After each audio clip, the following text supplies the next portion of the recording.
Assalamualaikum warahmatullahi wabarakatuh. Perkenalkan, nama saya Muhammad Fajar Hidik dengan NIM belakang 151 dari kelas Ilmu Kelautan D. Sebenarnya di sini saya akan menjelaskan tentang ekstraksi DNA pada prokaryotik. Oke, kita lanjut saja. Di sini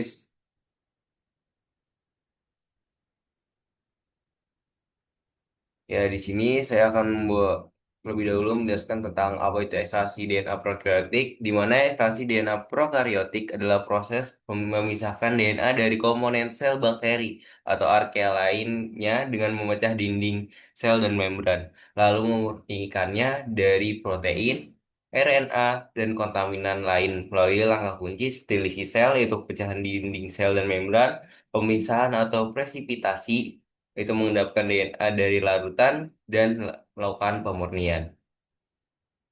Mungkin itu aja yang menurut pendahuluannya. Lalu di sini kita masuk tentang tujuan mengapa kita melakukan ekstraksi DNA. Yang pertama, untuk mendapatkan DNA dengan kemurnian tinggi, lalu menghilangkan protein, lipid, dan RNA, menyediakan sampel DNA untuk analisis molekuler, mendukung identifikasi karakterisasi dan manipulasi gen, lalu digunakan untuk diagnostik dan penelitian.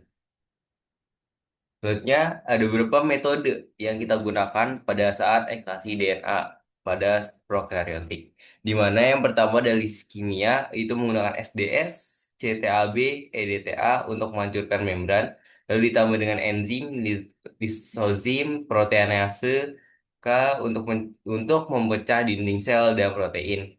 Yang kedua itu lisis mekanik gitu, menggunakan bit betting, sonikasi atau homogenizer yang efektif untuk bakteri gram positif berdinding tebal. Selanjutnya, tiga itu kita menggunakan metode phenolchloroform, di mana pemeriksaan DNA dari protein menggunakan pelarut organik, menghasilkan DNA yang cukup murni. Yang keempat, metode spin column atau menggunakan kit silika, di mana DNA berikatan dengan membran silika. Nah, kita bisa mendapatkan hasil yang cepat, aman, dan hasil yang sangat murni dari menggunakan metode kit silika atau spin column ini. Selanjutnya, ada beberapa jenis ekstraksi DNA prokaryotik. Yang pertama ada DNA genomik, yaitu kita melakukan isolasi DNA kromosom utama bakteri. Lalu ada DNA plasmid, plasmid atau mini prep, yaitu isolasi plasmid non-kromosomal untuk cloning. Lalu ada DNA metagenomik, yaitu pengambilan DNA dari komunitas mikroba lingkungan. Lalu alat-alat apa saja sih yang kita gunakan pada saat ekstraksi DNA prokaryotik? Yang pertama ada mikropipet dan tip steril, lalu ada mikrotube atau tabung mikro, lalu ada Porter mixer, lalu ada microcentrifuge, lalu ada inkubator atau water bed, terus ada bed beater atau sonikator, itu opsional, lalu ada kita menggunakan laminar airflow atau bisa cabinet, lalu nanodrop dan spektrofotometer. Selanjutnya, bahan apa saja sih yang kita gunakan saat ekstraksi DNA? Di mana yang pertama ada buffer lysis, yaitu TRIS, HCI, dan EDTA. Lalu ada deterjen, ya seperti SDS, CTAB.